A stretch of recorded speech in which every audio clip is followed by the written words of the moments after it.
èso ògùn rárá tógúndógójì ni kò sẹ́ni tí ò lè ṣe ní ìbá ṣe nífẹ̀ẹ́ owó sí i. n tó ṣẹlẹ̀ ń bẹ̀ náà ni pé bílù ṣe rí náà ni àwọn tí wọ́n ṣe a lè sọ pé ojú kòkòrò ni because ẹni tára bá dẹ̀ kò ní wáwàkúwà o. tó ẹni wá fáwọn òfò ni o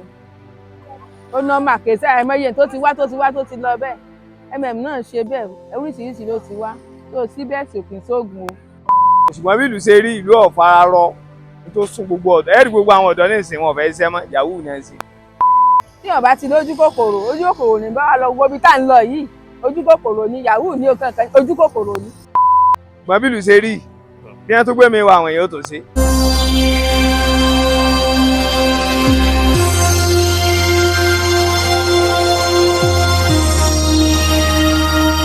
Mọ̀mísí Àǹjọ́lá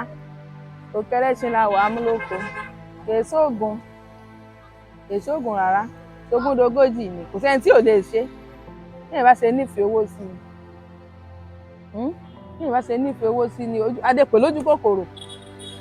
kékeré yóò tó jí kílé yóò tó mọ́ owó tí ń pọ̀ sí ẹ bá ṣe bílẹ̀ bá ṣe mọ́ sí lówó ń dé sí tó ẹni wá fáwọn òfò ni o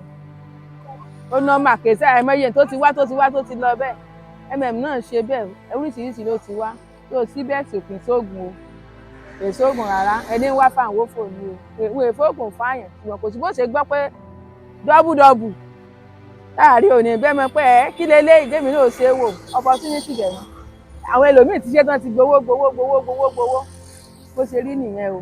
èso ògùn o tẹ́mi rí bẹ́ẹ̀ ni pé wọ́n kálukú mójútó ṣe rẹ̀ ni tí ó bá ti lójú kòkòrò ní bá wà lọ wo bí tá à ń lọ yìí ojú kòkòrò ní yahoo ní kankan ojú kòkòrò ní tá a bá ti lè múra gbọ́kàn wa kó lójú kòkòrò àkọjú mọ́ tá à ń ṣe iṣẹ́ ọwọ́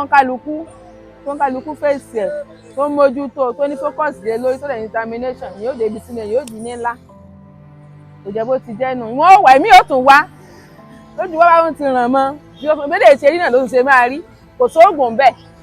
èso ògùn bẹ́ẹ̀ o wọn kálukú mójútó ṣe rẹ̀ àti tí wọn kálukú Ọlọ́run ní jí òní wàhálà ọkọ tèmi Mọ̀mísí Àǹjọ́lá lókè ẹlẹ́sìn. orúkọ mi ni Alhaji Muideen Ọmọwọ́ furniture ní Amúlòkó Ìbàdàn ọ̀nà àrà local government.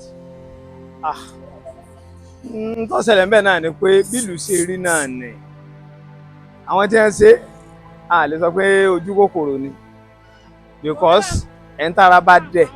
kò ní wáwàkúwà o gbogbo àwọn tí wọ́n ṣe wọ́n mọ̀ pé ọyá iṣẹ́ ò lèèyàn fẹ́ ṣe tí wọ́n sọ pé tó bá 500,000 ṣe ó rí gé ní 500,000 lọ́sẹ̀ kẹta tẹ́tẹ́ ní ṣùgbọ́n bí ìlú ṣe rí ìlú ọ̀fararọ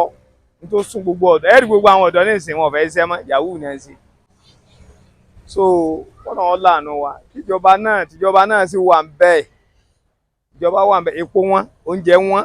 oríṣiríṣi nǹkan wọn ẹni tẹ́bí bá ń pa ò lè ronú lọ́nà tó gbà dáa so n tí mo rí ń bẹ̀ nù kíjọba ó jẹ́ gbogbo nǹkan ọdẹ képo ọ wálẹ̀ kó ń jẹ́ ọdẹ so ìyẹn ló máa mú ọpọlọ reset ṣùgbọ́n bí ìlú ṣe rí bí wọ́n tó gbé mi wá àwọn èèyàn tó ṣe ẹ wo iye mílíọ̀nù èèyàn tí ó lọ sílé ẹ wo iye ẹ̀mí tí ó kù so Ọlọ́run lànà wa ń bẹ̀.